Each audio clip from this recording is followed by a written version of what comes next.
Hello everyone, and welcome to today's edition of Osun Speaks. Tuesday, May 11th, 2020. May 11th, 2020. My, how fast, how quickly time flies. So I want to kind of dig right in today, jump on top of a topic that is a bit touchy, should I say, with everyone. But first and foremost, I would like to thank everyone for tuning in today and watching my video. And to those of you who are tuning in for the first time, welcome to Osun Speaks. This is a online streaming live talk show platform where every voice is heard. We talk about a wide variety of issues. It doesn't matter what issue you may have going on inside of your life at this time. There is no issue too large or too small. We will discuss it. We're discussing today's pandemic, issues of life in general, how things are impacting and have impacted your life, plans on moving forward, strategies, your cultural background, your spiritual background, your spiritual platform, or the lack thereof, your positive and negative experiences that you have had on your spiritual path or in life in general. We're here to enlighten a lot of people or enlighten everyone on all of the practices and different platforms that are out there today, and help you make a transition in finding what is the best fit for you. Or maybe you are in what fits best for you, and maybe you're just receiving the wrong guidance, or just guidance that's not appropriate for you. Let me say that, because within our spiritual journey and different spiritual platforms, it doesn't matter if you're practicing a Yoruba-based platform or Spiritual Baptist or Southern Baptist Catholicism. You're going to have some sort of leader, some sort of godparent or pastor or something to that effect. Not everyone is a good fit for everyone. The individual may work for the next person, but their energy just may not mesh with yours or with your ancestors. Therefore, the head is looking for a new home, or it's trying to guide you in the right direction. But whatever the case may be, join in, ask questions, feel free, let's talk, Okay, so getting back to our topic. So yesterday I viewed on Facebook, not my Facebook page, but it was, it is the Facebook page for Osun Wisdom Workshops. So Osun Wisdom Workshops is just a part of Osun Speaks. For those of you who are already a part of Osun Wisdom Workshops, then you pretty much know the website. And it's a free forum where you can go on and just, again, talk about just about anything. You can speak with one another. And I just ask that everyone there are very respectful of one another. I don't stream live on that platform, but I do upload a lot of different videos and things of that nature there. So I'm inviting everyone from that particular page to come and join in on Osun Speaks.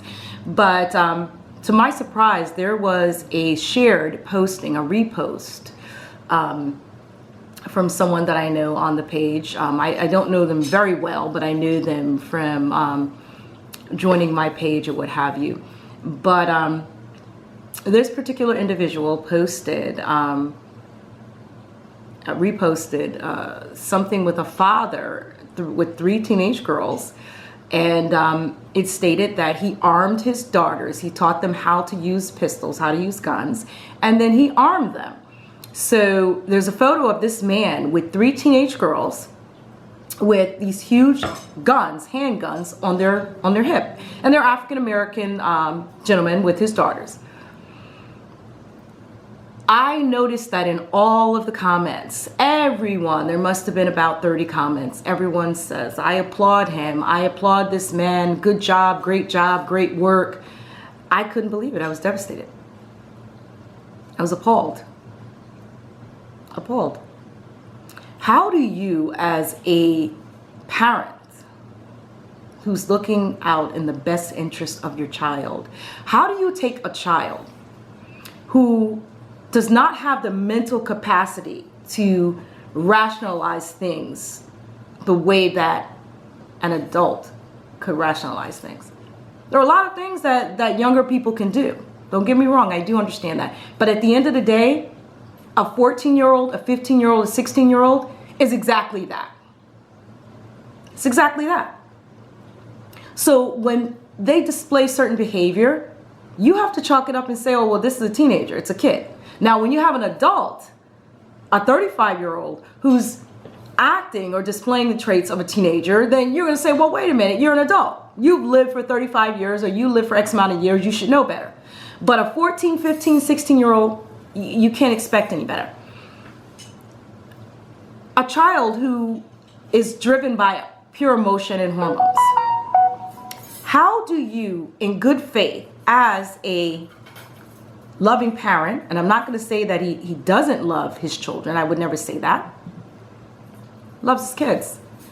Maybe in his mind, he thinks he's doing the right thing.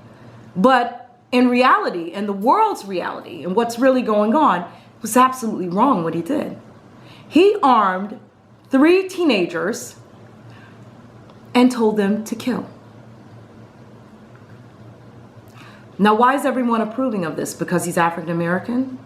Because if he was Caucasian, it would be a huge blast. Oh, they're teaching their kids to kill us and blah, blah, blah. It would be something completely different. No. Doesn't matter if the child is white, black, purple, green. It doesn't matter. Even though there are no such thing as all the colors that I named out, but that's something for another show. It doesn't matter what your ethnicity is.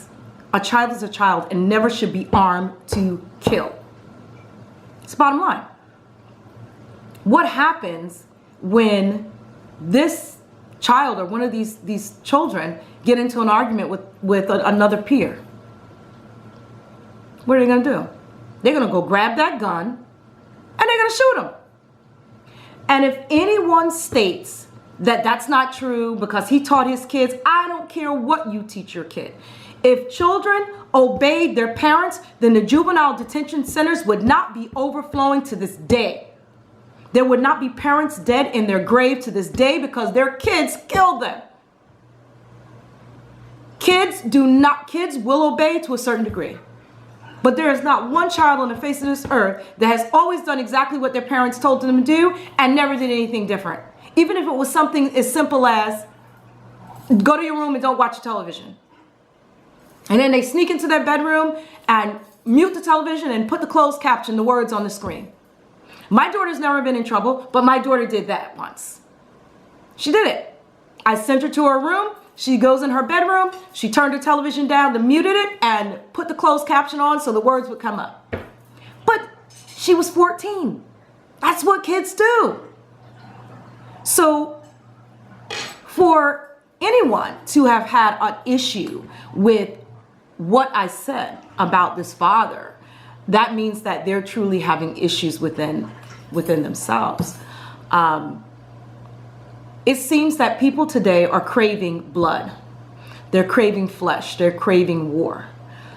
How do we, in good faith or in good faith, condemn one race of people for killing our race of people, but then in turn we feel it's okay to kill that race of people?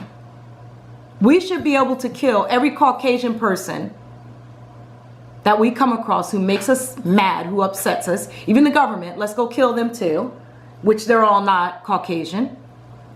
But let's do that just because we were our ancestors, not us. Our ancestors were enslaved. So now every Caucasian person has to pay for it.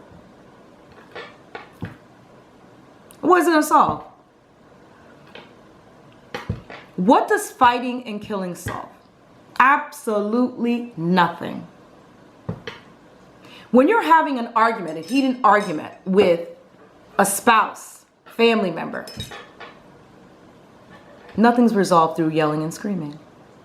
That's why if I have an argument family member or a loved one, whomever, I will simply tell them, at this point, I'm ending this conversation, and I will hang up the phone.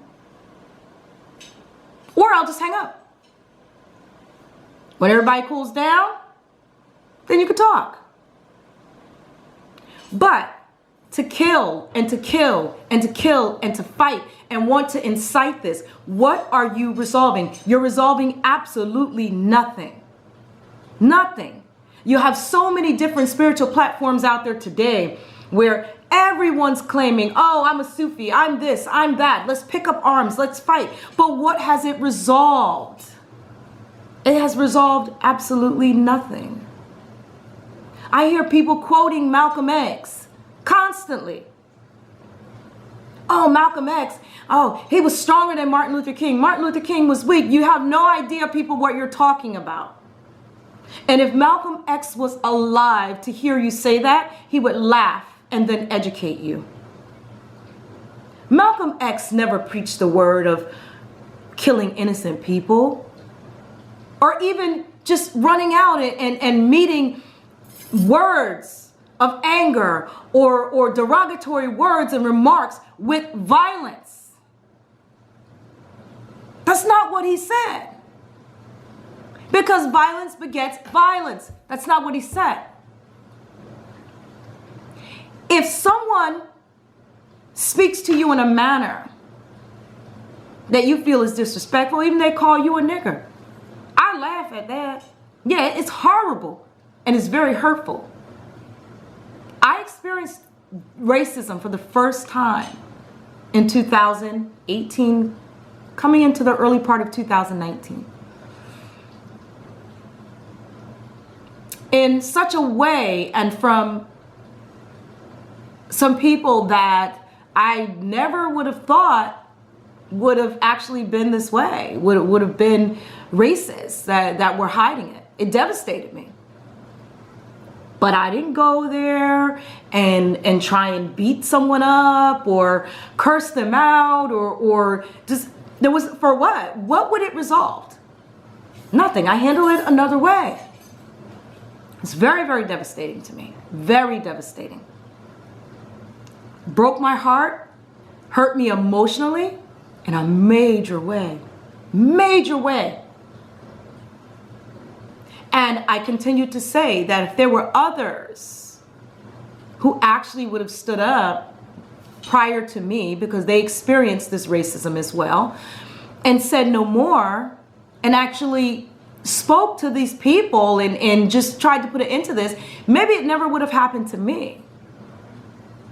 But we may be the same ethnicity, but we by far are not the same.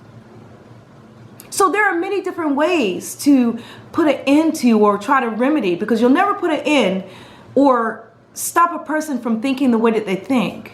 But you can stand up and say no more in such a way where you can now make it a better road and a better journey for those who are going to come after you. And what I mean by that is the people that will come and experience these same set of people after you have. So now maybe next time these people will think twice before they make these remarks, before they're watching videos of slaves being or men being hung from trees and set on fire, and children being raped and women being raped and tied to trees and babies being cut for them because it was something on a white supremacist website which they were a part of, a group for which they were a part of, a website that they belonged to. So maybe they'll think twice. You'll never change a person's mind. You'll never stop a person from being racist. You'll never stop a person from being who they are. That's like asking a leopard to now become a tiger, to take off his stripes and take off his spots and put on stripes. It's not going to happen. So what do you want to do? You want to kill them? You want to beat it out of them? It's not going to happen. It's just not going to happen. So now we, as African Americans, are saying, okay, we're going to take up bats and guns and knives and we're going to shoot and we're going to fight and we're going to kill for what? What will it resolve? The only thing you're going to do is you're going to end your life. one or two things are going to happen. Either you're going to end up in jail or you're going to end up dead. And for what? Oh, what are you thinking? Oh, I'm going to be a martyr. At least I proved it. There's no point you're proving. Because in a couple of years, you'll be forgotten. Your loved ones will always remember you, but it'll be moved on to the next situation. So Malcolm X, getting back to this, Malcolm X spoke about education. It's a very powerful tool, knowledge. Knowledge is power. I've been saying this since my daughter was 2 years old. Knowledge is power. Many years I've been saying this. 28 years I've been saying it. Knowledge is power.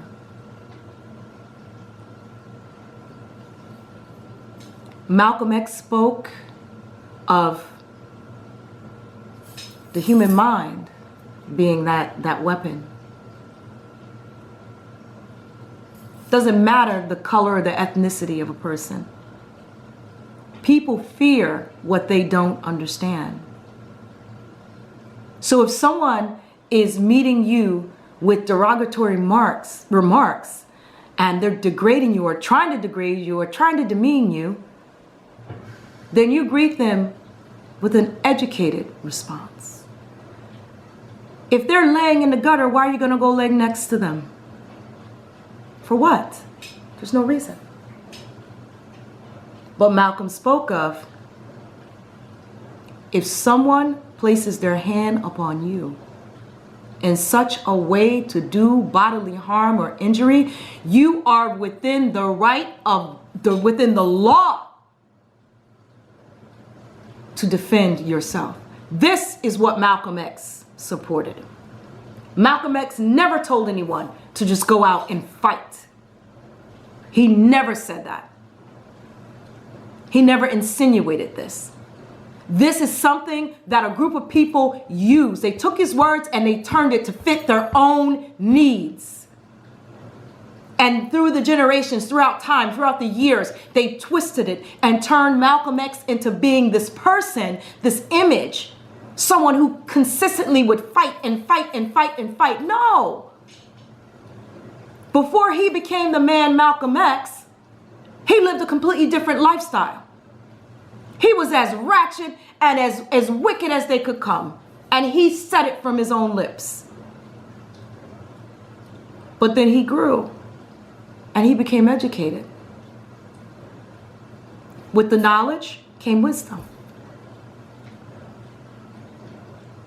And see, this is what the world hated about Malcolm X. Our own people hated Malcolm X. Hated him. Everyone says, oh, it was the white man, these Caucasian people, they killed Malcolm X. No, they didn't.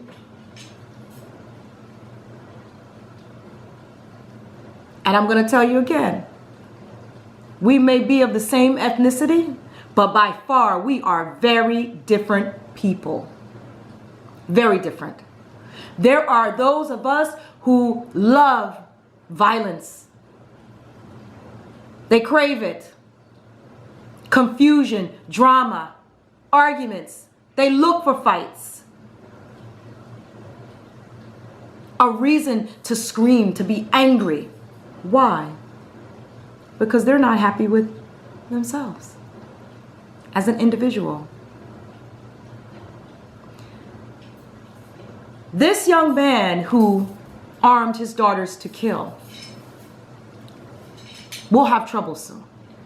He will. He will definitely have trouble. And all of the people who left these comments on his post applauding him, those are the same very people that will condemn him. I promise you this. I promise you. They will sit back and say, oh, he should never gave those kids those guns. It will be this very same people. Very same people. And there were a lot of older people leaving comments. What good is it going to do? You have 3 teenage girls walking around with guns on their hip. And then he took pictures and posted this all over social media. If you want to teach your loved ones how to defend themselves, that's your prerogative. By all means, you do whatever you need to do in the privacy of your own home. Why would you take pictures of this and post it all over social media? For what? You're sending the wrong message. You're now telling us what you're teaching your daughters. You're not teaching your daughters to defend themselves. You're teaching your daughters to do wrong and then to go and brag about it. Because that's what's going to happen. It'll happen. I pray for his sake that his ancestors will watch over those kids and prevent or try and guide them and steer them in a different direction. But from what I saw, there's trouble coming to his front yard. It's coming. So I implore you, as brothers and sisters within our Creator, educate yourself so you can then educate and take care of your children, your loved ones properly. Properly. This violence, it's just out of hand. It's just too much. This young man that was just killed because he was jogging. Because he was jogging. There was a statement made by a young man, a post, and he said, Eric Garner was killed, and we all said we can't breathe. We protest on that, mimicked what happened to him. This young man, Tamar Rice, was killed down in Florida. We all wore sweatshirts with hoodies. I won't say we, because that's a lot of people, because I wasn't a part of that group. This young man was killed jogging, so now everyone's out running. They're jogging. I get it. I understand what you're trying to say. But why are you making it okay? And you don't even see that you're making it okay. You're promoting it. You're promoting it. What's the matter with you? This young man was killed jogging. So you're going to go and jog? You're reenacting what happened. Eric Garner was choked to death. So you're going to go and lay down and suffocate yourself? You're reenacting it. What is wrong with you? That's not the way. That's absolutely not the way to do it. It's just not. Martin Luther King Jr. said, I have a dream. Those words often ring in my ears. He didn't say, I have a dream that one day our people will rule the world and it will only be our people in the world. It's not what he said. He said one day, what little white boys and little white girls would join hand in hand. This was his dream. That we would be treated equal. Not that we're just going to do reverse racism, because that's what's happening. Just because they're killing us, does that mean we have to reciprocate and start killing them? So now we're going to have this whole war going on where we're killing each other. When does it end? We need to come up with a solution, not adding to the problem. There are great people that came before us that laid down their life. Laid down their life so that we can breathe. So that we can jog. So that we can wear sweatshirts with hoodies. And now, as people today living in 2020, it's a mockery, a shame, a fuss that's being made for these great people that laid down their life so that we can live. It wasn't just the Medgar Evers and the Marcus Garveys. It wasn't just them. So you're thinking, majority of people think on who's focused on, who was out in the forefront. What about all the people that weren't out in the forefront? Look how long it took for them to raise up Harriet Tubman. I wonder why.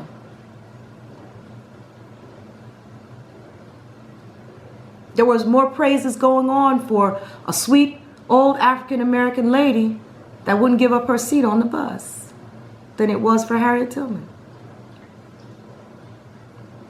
A woman who lived and suffered by the hands of people who hated her just because of the color of her skin. Took a long time just to raise her up. My people, you have your own ancestors, your own foremothers and forefathers who died so you could live. Do you think that they had it any easier than anybody that they're making movies about these days? They had it worse. Because of the torment, the rape, the abuse that they went through. This is why you have the Medgar Evers, you have the Harriet Tubman, you have the Malcolm X, you have the Marcus Garvey. This is why you have Barack Obama, who sat in our White House, not for one term, but two, as leader of this nation. Because of the people who were first living in that land across those waters, all those thousands of miles away. The ones that in this day and age here in America, African Americans here in America, right in here in New York and New Jersey, will say, I'm not African. I'm not African descent. There's not one drop of African blood in me. Wow. Somebody did a good number on you. There was once upon a time ago a land yet far but not so far away from where our people originated from, where all people originated from.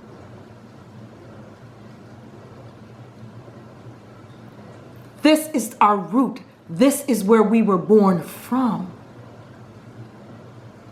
These people died so we could live. These people suffered so that we could live. What if all our ancestors during the 1400s, 1500s, 1600s, 1700s, 1800s, during all this slavery, what if they decided, you know what? We're not going to deal with this. No. Everybody going to die. You wouldn't be here. Boom. Wouldn't be here. But that's not what happened, because they were a lot smarter than we are today. With all the technology that you have and all the college degrees that you have, and there's so many of you who call yourself doctor this and doctor that, and I know this and I've studied that, and I'm spiritually in tune with this and I know this and I know that, but you still are ignorant to the one simple fact. These people gave their lives without having PhD, masters, MBA, bachelors, associates. They didn't have any of this. Majority of them couldn't even read or write their own name. But they would speak what was in their heart. And what did they do? They were smart enough to know, I need to do A, B, and C so that my children and my children's children and that my lineage will carry on. And that's what they did. So many people call it house niggas, Jim Crow, all this. Why would you, as a African-American person, why would you even repeat those words? Why would you repeat those words? I've heard it. So I've heard that. I've heard people say that. in jokes and they laugh about it and they call one another this. Why would you even repeat that? Do you know what those names carried? How people suffered under those names? You could never know or fathom the suffering of our ancestors. And there's not one person alive today who could undergo what they went through and survive. You couldn't do it. As much as you work out in gyms and as strong as you claim to be, I'm a strong woman, I'm a strong man, you couldn't do it. You people can't even stay in the house for a month with this whole social distancing. You're having a fit. I need to be out. I need to get out. I can't stay inside. You're going crazy. Something so simple. You have every luxury you could possibly imagine in your home. Everything you could want. And you can't even stay inside. There's people sleeping on the street that would switch places with you in a heartbeat. There's a lot of you who sat in a jail cell, who served time, and out there saying that you can't stay in the house. Please, give me a break. But you wasn't telling that judge that when he sentenced you, and you wasn't telling them COs that every night when they were locking you up in them cells. But all of a sudden, you can't stay inside to stop the spread of this disgusting, disgusting plague. So you'd rather go out today and say freak tomorrow. Wow. Because see, myself, I'd rather stay home today so that I could live and be well tomorrow. But again, I tell you, yeah, we're the same ethnicity, but by far we are very different people. So I wanted to share this with you. I just pray and I ask the ancestors to really guide each and every one of us, to guide you all in the right direction. Pray that the ancestors will fill you with knowledge that will one day turn into wisdom, to guide you properly so that you will condition your children, your loved ones, your wife, your husband, your cousins, your aunts, your uncles, your mothers, your fathers, your grandparents properly. If we're going to lead, let's lead the right way. My grandmother used to always say, if you're going to do something, you do it the right way and have your facts together. So this way, nobody can point fingers at you later. I'm not going to do something to someone that I wouldn't want them to do back to me. You understand? They're killing us. But now, if they kill us and we go out and kill them, who's right and who's wrong? I never said don't defend yourself. By all means, if someone is beating you down to the ground, do everything that you can to defend yourself. But to incite picking up arms and encourage that, that's absolutely not. It's horrible. You claim to be kings and queens when you're nothing more than court jesters. A true king and a true queen, they pick and choose their battles. And their strategies are remarkable and flawless. That's how our ancestors claimed the victory. And they did. They claimed the victory because we're here. This is what they wanted to do. People say, well, how did they do that? And they lived like this and they died that way. But they did what they needed to do to claim their victory. We are their victory. We are our ancestors' victory. And you have to understand that. When I watched my daughter receive her Juris Doctorate, her JD from Harvard Law School, prior to that, she received her bachelor's from University of Michigan. Victory belongs to our ancestors. And they cheered. They cheered. I felt it. She said to me that day, I'll never forget it, when she graduated from Harvard Law School in 2016. She says, Mommy, now I want you to be quiet. I don't want you to say anything. You know, just be quiet. Don't say anything. Just don't. And I said, but why? She said, because you know how you were at University of Michigan. And I said, but you know I had to scream the loudest. She says, yes, I know, Mommy. But Mommy, just it's going to be all right. I said, okay, no problem. When she walked that aisle, she was the youngest that day. It was only 22 people receiving their JD that day. It was a lot of law students there that day.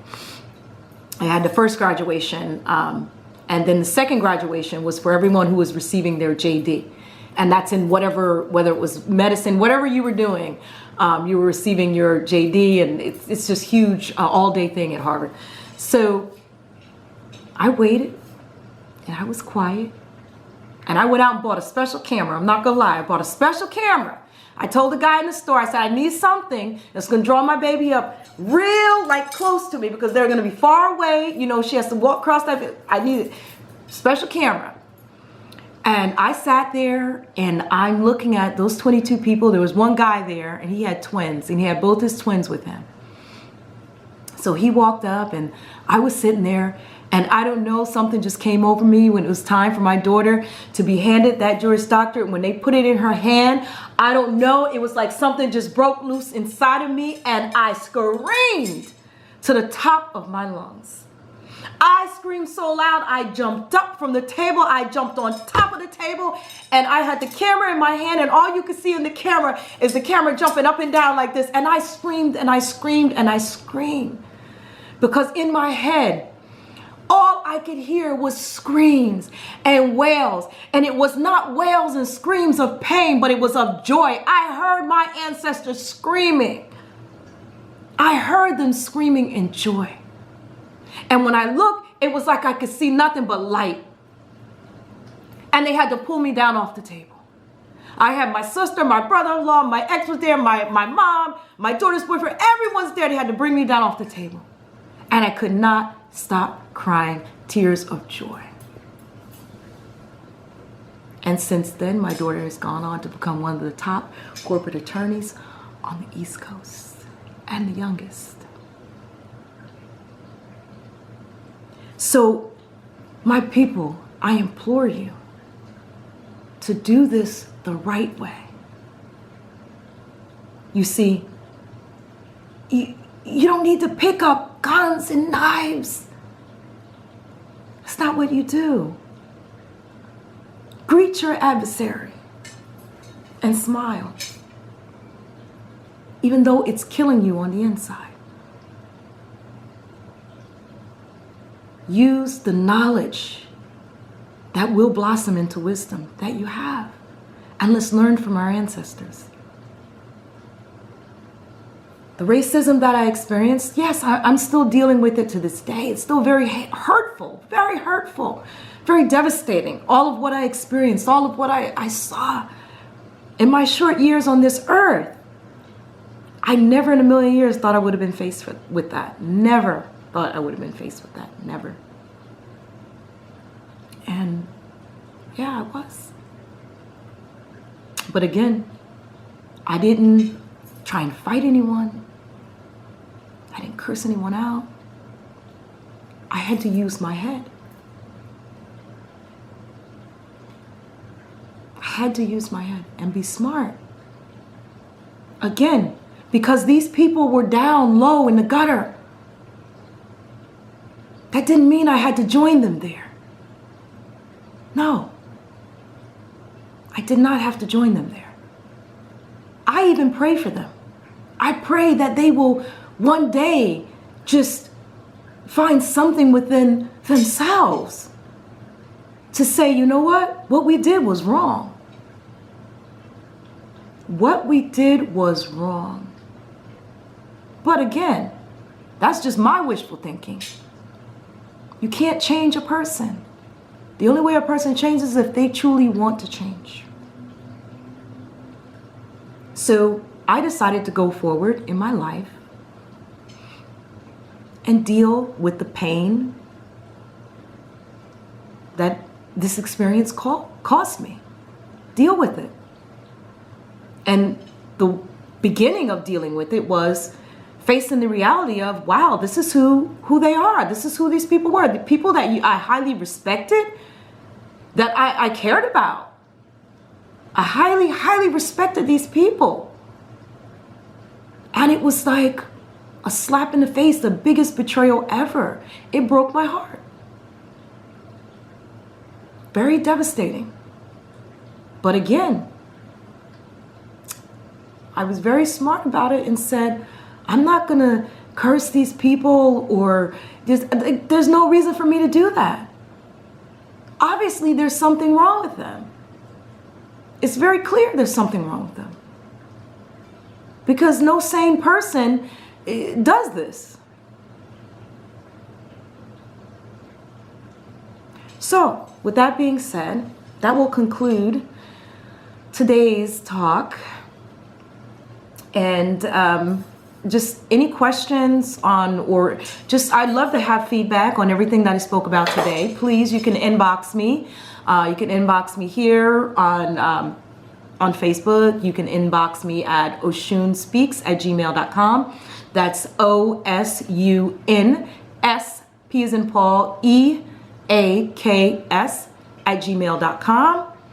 And just kind of give me your thoughts. You know, if you want to leave comments here as well, give me your thoughts, your honest thoughts on everything that I've spoke on here today. That's what this forum's all about. You know, our platform is to just discuss issues and kind of get things out there. So this weekend, I will have a guest that I will be interviewing. Of course, everything is going to be done via video. So I want you guys to check in, to log in and catch that live stream. And for those of you who don't catch a live stream, it will be posted onto our website as well. So until then, stay safe. Love one another. Again, greet your adversaries, not with violence, please. Do not try and talk things out amongst one another. If you're not able to talk things out amongst one another, then, you know, let things cool down. And this is referring to relationships, you know, and revisit it a little bit later on. So again, do not drag yourself down just because someone's laying in the gutter. You don't have to get down there and lay next to them. Until next time, guys, stay well. May Osun bless all of you, cover you in light, love, peace, and prosperity always. May the ancestors guide you and fill you with knowledge, bringing you into that full bloom wisdom. Until then, guys, stay well. Bye.